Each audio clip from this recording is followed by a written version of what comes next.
Hi guys, it's Mikefield here and welcome to my guide to the final boss of Darkest Dungeon 2. In this fight you'll basically be fighting for seals. You have 4 respective enemies that will have specific powers and they will be disabling your party. So basically you have Latch of Regret, which is that kind of lion padlock at the front. This one disables your melee attacks. You have Padlock of Wasting, that's the kind of cross padlock number 2. Then you have Bolt of Lamentation, that is that padlock with arrows in the 3rd row, and then you have Shackle of Despair, which is responsible for stress and debuffs. So basically, each of those padlocks will activate one after the other, so on each subsequent round, one of them will use an offensive ability that disables a particular aspect of the gameplay for your party. So it's really important to kind of manage your turns properly and deal with them accordingly. So first of all, the Latch of Regret will mean that you cannot use melee attacks. The Padlock of Wasting will disable your healing, Bolt of Lamentation will disable your ranged attacks, and Shackle of Despair will disable your stress healing. So it's really important that you manage those accordingly and you kind of react and do not waste your turns as you go in.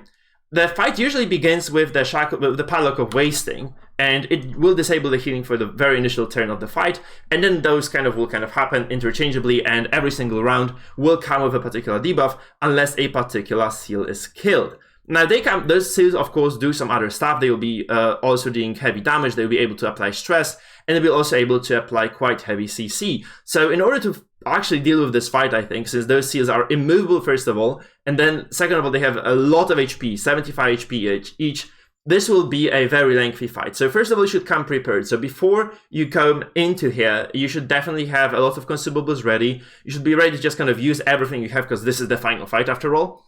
And then you should probably set up properly so that your characters can also deal with that. So first of all, I would say if you have the MAA, just take the riposte and be ready to spam it through the fight. That will take a lot of damage off the shoulders of your other characters.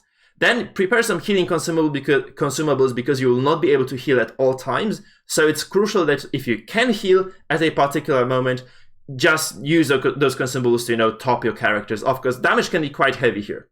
Then I would also say that generally speaking, this fight does favor it does favor the condition-based characters. So all those kind of DOTs that you can apply will have a very lasting effect since the HP values of those enemies are quite high.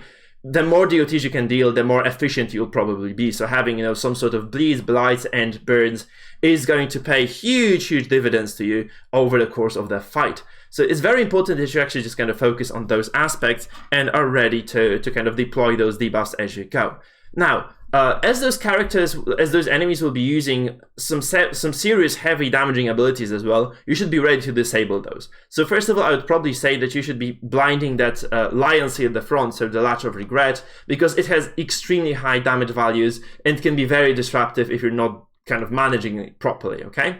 Second of all, I think the Bolt of Lamentation, if you have another blind, can also be dealt with that because it has a lot of stuns. It can also be pretty disruptive. It has some high damaging attacks too.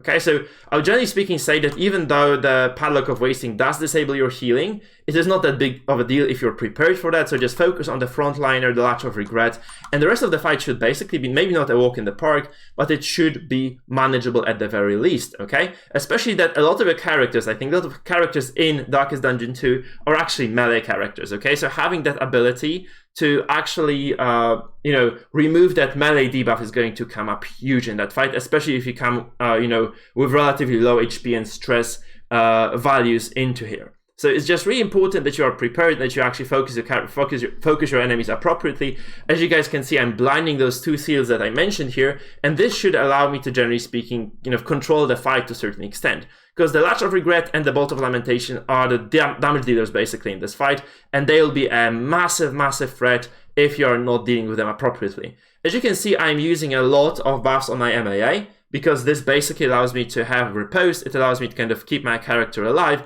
and as you can see, this pays dividends because, the MA is just not taking that much damage overall, and that taunt is just coming up huge. So obviously just spamming the DOTs is your way to win this fight. As you can see, I have a lot of DOTs on the front line, I have a lot of DOTs stuck in the back, and as the fight progresses, those DOTs will slowly take away the HP of my enemies. And that's kind of a long fight, so sustaining through it is really important.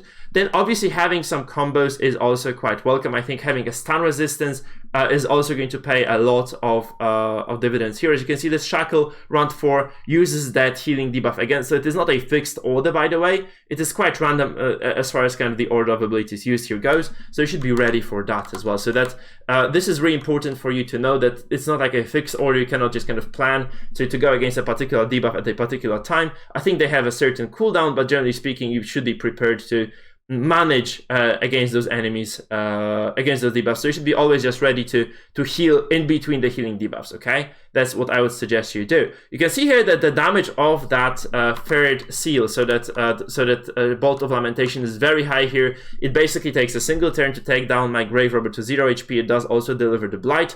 So in order to actually be ready for that turn, you need to have your characters topped, right? So also, as I said, the blinds are very, very useful over here. As you can see, this thing also does the denial of reach, so it actually disables a lot of your potential attacks, and it is really important.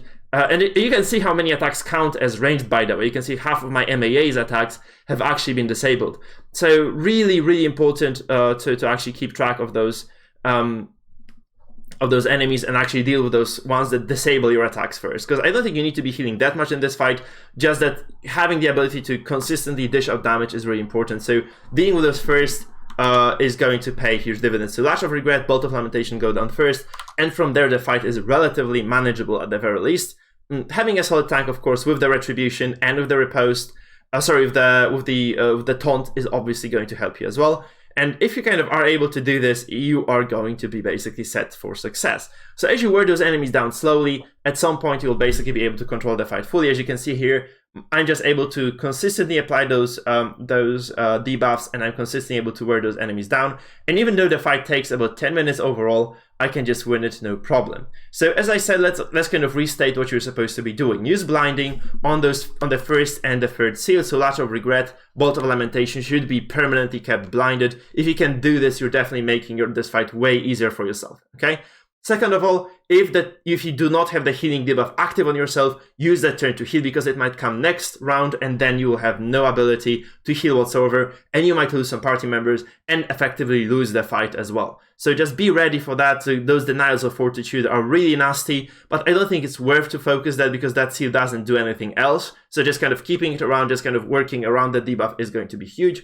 And third of all, of course, just keep using those defensive abilities that will extend your lifespan, and use those DOTs that you have on your party to apply those long-lasting HP debuffs, because that's basically the most efficient way of doing damage in Darkest Dungeon 2 if the fight is longer. And this will basically propel you to victory. And as you guys can see, I managed this fight without any bigger issues. Even though my character does melt down in the end, it is something that, you know, I can just deal with. I'm ready to fight this. And it just allows me to finish the fight in a relatively smooth manner. And the important part is that as you finish the fight, you will actually have the ability to unlock the Leper. I think if you defeat this final boss, you get enough hope to basically take you all the way to level 12, I think, which is the level at which you unlock the Leper altogether. So it is really huge if you're able to do so, if you're able to finish this boss, because this just unlocks most of the characters for you in the game as well, which is pretty huge. Sorry, I think the clip just ended with at the very unfortunate moment, because I really wanted to show that the Leper does actually unlock.